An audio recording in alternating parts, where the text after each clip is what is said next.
जो भी आपका शिकायत करता है, चाहे किसी से भी करे, कहीं ना कहीं वो आपका पाप काट रहा है, आपके जीवन से आपका प्रारब्ध काट रहा है।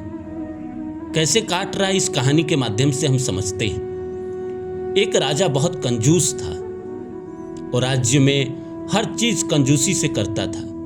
प्रजा उससे जितना मांगता था वो उससे आधे देते थे या थोड़े से देते थे। एक बार की बात है कि एक बहुत ही प्रसिद्ध फकीर उनके दरबार में आया और फकीर ने कहा कि मुझे राजा से मिलना है। तो लोगों ने खबर भिजवाया राजा के पास। तो राजा उस फकीर से मिलने आए। जब फकीर से मिलने आए तो फकीर ने कहा कि महाराज, मैं बहुत दूर से आपके पास आया हूं, तो आप मुझे कुछ दीजिए। तो फकीर को देखकर राजा को लगा कि इसको क्या ही दे। उस राजा ने कहा कि नहीं, मैं कुछ नहीं दे पाऊंगा, मेरे पास कुछ है नहीं। लेकिन फकीर जिद करने लगे कि भाई, इतने बड़े राज्य हैं आपके, तो कुछ तो देना पड़ेगा आपको। राजा देने को तैयार ही नहीं, क्योंकि राजा बहुत बड़ा कंजूस था। बगल में उसके घोड़े ने लीद की हुई थी।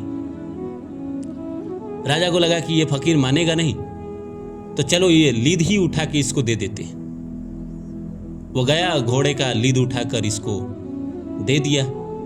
फकीर ने कोई इनकार नहीं किया, उसने अपने झोले में रख लिया और कहा और बढ़े, और वो चला गया। रात में राजा साहब सोए। सुबह जब जगे तो बहुत ही खराब बदबूदार कुछ महक आ रही थी। राजा ने खिड़की खोला तो देखा कि खिड़की के पास, उनके कमरे के पास पहाड़ जैसा लीद बना हुआ है।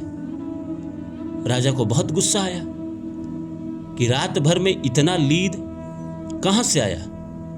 राजा ने तुरंत सभा बुलाई और सबसे पूछा, तो किसी ने तो देखा नहीं था, किसी ने स्वीकार किया नहीं।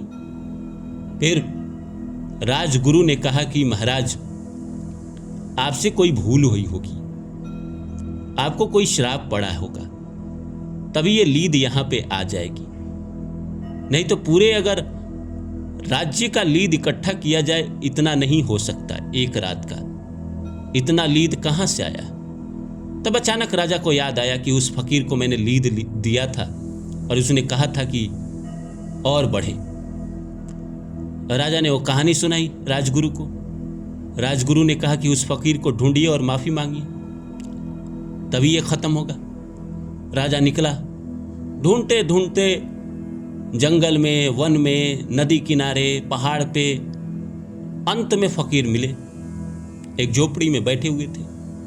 राजा उनके पास गए और जाकर चरणों में गिर गए। राजा ने कहा कि मुझे माफ कर दीजिए, मुझसे गलती हो गई, मैं आपको समझ नहीं पाया, ऐसी ऐसी बात है।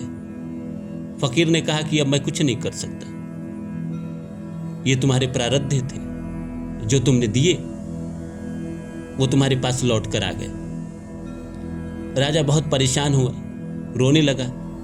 फकीर ने कहा ठीक है, एक उपाय है, वो करो, कहीं ना कहीं ये तुम्हारा प्रॉब्लम दूर हो जाएगा, लेकिन तुम मुझसे सवाल नहीं पूछोगे कि मैं क्यों कह रहा हूं। राजा ने कहा कि जो आप कहेंगे सब स्वीकार है। अब फकीर ने कहा कि तुम जाओ और ऐसा कुछ करो कि पूरे राज्य की प्रजा तुमको गाली दे, तुम्हारी शिकायत करे। राजा लौट कर आया और उसने चौराहे पे शराब पीना शुरू कर दिया। वो अपने साथ 4-5 स्त्रियों को बैठा था और शराब पीता। अब लोग आते जाते राजा को देखते कि राजा चौराहे पे बैठ के शराब पी रहा है। अब लोग तरह तरह की बातें करने लगे। 2-3 दिन तक राजा ने ऐसा किया और उसके बाद अगले दिन जब वो उठा तो देखा कि लीद गायब है। थोड़ा सा लीद बचा है, मतलब मुट्ठी भर लीद बचा है। राजा वापस उस फकीर के पास गया और बोला कि महाराज, आपने जैसा कहा वैसा मैंने किया, पर ये मुझे बताइए कि ये हुआ कैसे। तो राजा ने कहा कि जो तुम्हारी शिकायत कर रहे थे वो तुम्हारा पाप बांट रहे थे। जो तुमने पाप किए थे अभी से पहले, और जो तुमने मुझे दिया मैंने तुम्हें लौटा दिया। तुमने मुझे पाप दिया, पाप लौटा दिया मैंने। वो पाप पहाड़ बन गया।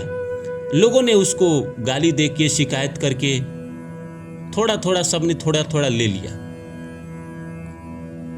कर्म तुम्हारे थे पर लोगों ने तुम्हारा शिकायत करके सबने थोड़े थोड़े बांट लिए, इसीलिए वो लीद खत्म हो गया। तो राजा ने कहा कि महाराज लेकिन थोड़ा सा अभी भी बचा हुआ है। तो फकीर ने कहा ये तो तुम्हारे कर्म है, अब तुमने उतना मुझे तो दिया था, ये तो मैं नहीं खत्म कर सकता, ये तो तुम खुद भी नहीं खत्म कर सकते, तो उतना तो रहेगा ही रहेगा। तो इसीलिए मैं कह रहा हूं दोस्तों कि जो लोग भी आपकी बुराई करता है उसे करने दीजिए।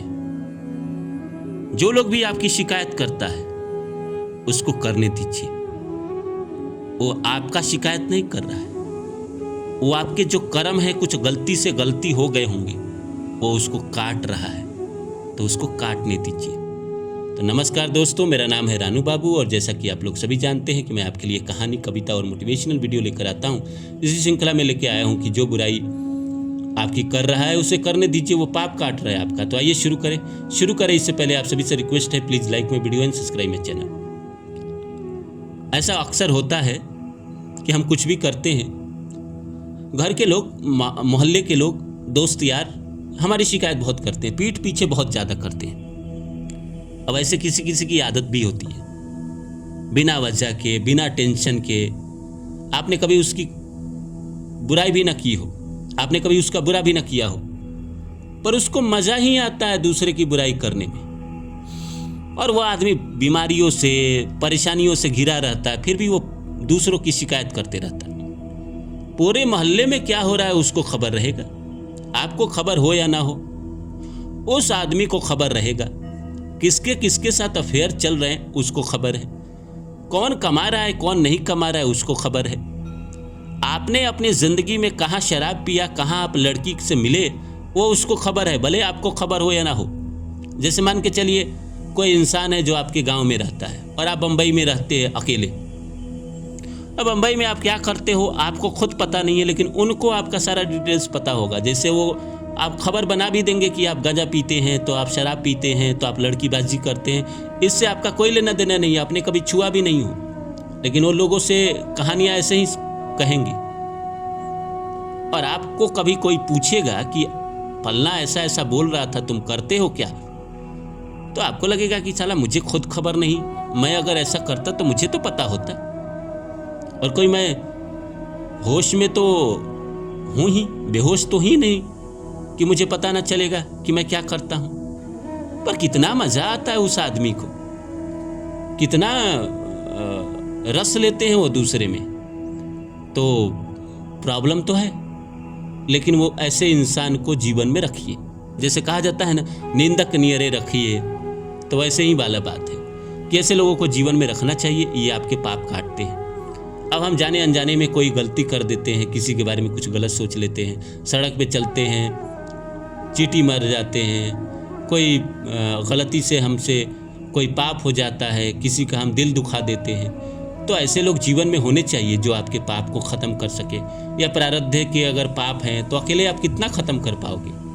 अब सोचिए, एक देश का प्रधानमंत्री है, आधी जनता गाली देती है, फिर भी वो प्रधानमंत्री बने रहते हैं, तो कहीं ना कहीं उनके जो पाप होंगे आधी जनता तो ख़त्म कर ही रही है ना। बड़े लोगों के जो पाप होते हैं वो जनता बांट लेती है। अब देश में मोदी जी प्रधानमंत्री, मोदी जी की अगर मैं बुराई आपसे करूं या किसी और से करूं तो उनका पाप मैं भी तो थोड़ा काट रहा हूं।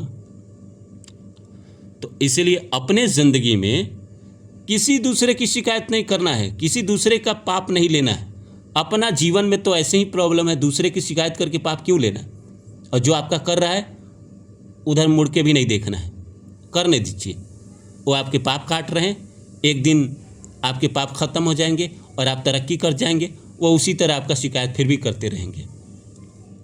उम्मीद करता हूँ मेरी बातें आप लोग को अच्छी लगी होगी। फिर मिलते हैं।